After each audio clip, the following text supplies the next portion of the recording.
All right. Another big day here at the program, of course, as we continue to fight on for this wonderful country of ours, this republic. It's not a democracy, folks. There's a little education for you. My next guest, Stephen Wilson, is a Pioneer Institute scholar and researcher, and he says there's a simple fix to failing schools, a solution. He says public education is in the news these days. Everyone from the White House to the teachers' unions telling us what needs to be done to save our kids and get the education they deserve. But just like securing the southern border was simpler than many claim, the solution to underperforming schools is simpler than we've been told as well. That's what he says. Stephen Wilson, welcome to the program.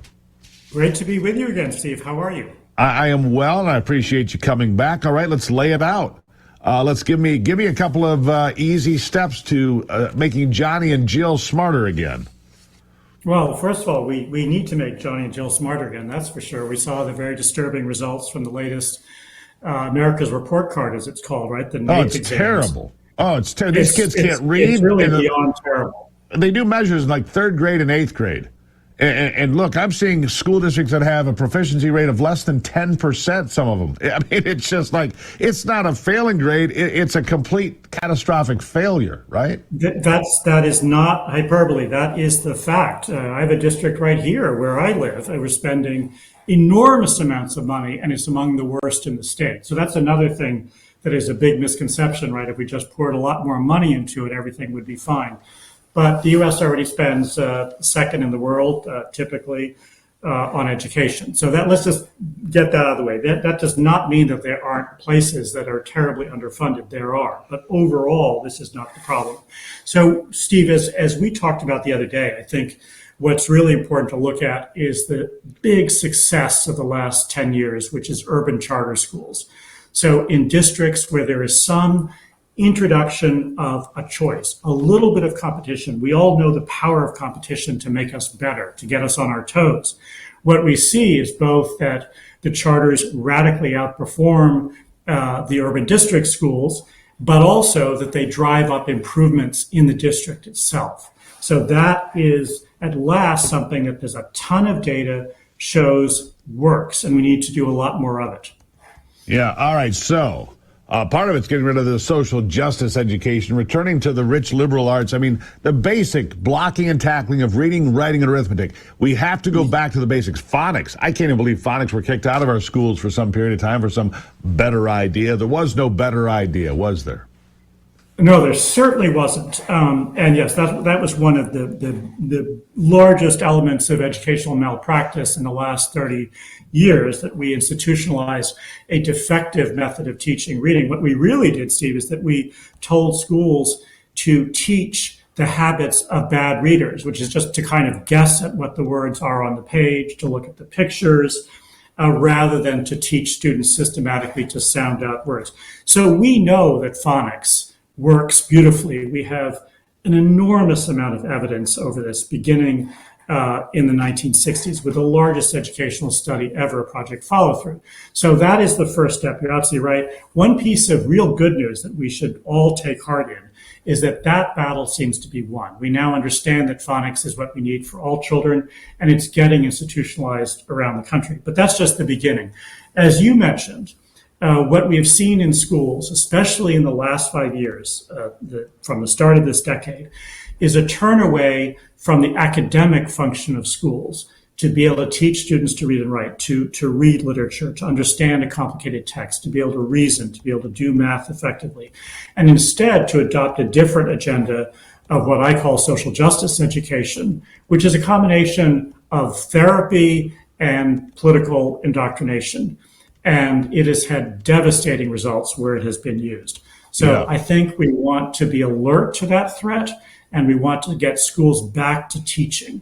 And the North Star. Here's my look. I'm the son of a school teacher. My mother's taught fifth grade for 3 decades. My grandmother taught first grade for more than 4 decades. Look, I come from teachers.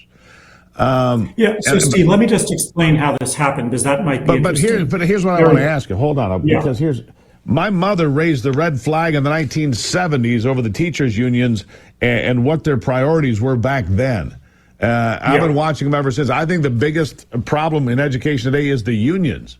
because they're concerned about their members and this and that and 100 other things. They're not concerned about students and teaching kids. And there are a lot of great teachers out there. I'm not taking issue with individual teachers.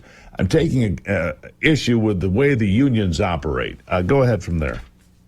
Well, there's no question that the current union contracts, which have grown in size over the last 30 years to number hundreds of pages of work rules of what you can and cannot do, tie the hands of principals and superintendents to be able to run effective schools. If you impose those rules on any other activity, you would get absolutely nowhere. But somehow we think it's okay to disable our schools by tying them up in those kinds of union collective bargaining agreements. So it is a disaster. Principals can't hire and fire. They can't replace chronically ineffective teachers. They can't write new job descriptions. They can't pay more for that engineer that wants to come in and teach high school chemistry or physics. So yes, it's an enormous problem. Look, every American should have the right to join a union, but the present union structure in American schools is an immense problem. I agree with you. I think your mother was absolutely right. Yeah. So, all right. So we got a couple of minutes here. Lay out a solution for me. Give me. Well, I mean, if you were in charge for a couple of days, what would you do? Well, the first thing I would do is that I would take the cap off the number of charter schools. I would set up the conditions so that more enterprising people who want to start great schools that are academically focused, that engage a liberal arts education, which has always been the education that empowers people in their life to flourish. And I would make sure that we allow more of these great new schools to get started in communities like Detroit and everywhere where there are no good educational options for kids and for families. So we have to introduce a measure of competition. Charter schools is the best way to do it. We know it works. Yeah. Charter schools have been successful. In fact, if you look at Detroit, where the Democrats are trying to push out charter schools, the best, most successful schools in the city of Detroit, not far from where I broadcast every day, have had the greatest outcomes by far. And you're not alone. Right, That's and they true. want to push them out. They want to get rid of them. That makes no sense, does it? It makes no sense, and it's tragic to see because there was a bipartisan consensus for charters not long ago. We need to rebuild that. And the way we need to do that is we need to keep stressing the academic successes like those that you're describing. Absolutely. So that people see this is working. Stephen Wilson, greatly appreciate you being here. Pioneer Institute scholar and researcher. Okay. You keep coming back. We're going to get this right sooner or later. Thank you so much for having me. Thank you so Talk much. to you later. Speaking of education, my friends at Hillsdale said, look, what's going on with the Gruber crowd? How come they're not signing up for these classes like other folks? Well, my friends, it's free. History, economics, the great works of literature, the meaning of the U.S. Constitution. If you study these in schools, you can give a refresher. Look, it costs you nothing. You can be the smartest person in the room. You can talk about everything that's going on in the world and why it relates to the Constitution, why faith, family, and friends are worth fighting for in this country. I love Hillsdale College's Constitution 101. It is a great program. You want to know more about the Constitution than anybody else? Go ahead and learn it for free. How do you do that? Gruber for Hillsdale.com. Come on, guys. You got to make me proud. Tell the folks over there that the Gruber folks want to know more. Gruber for Hillsdale.com. I'm counting on you. Gruber for Hillsdale.com. Do it right now. It's free.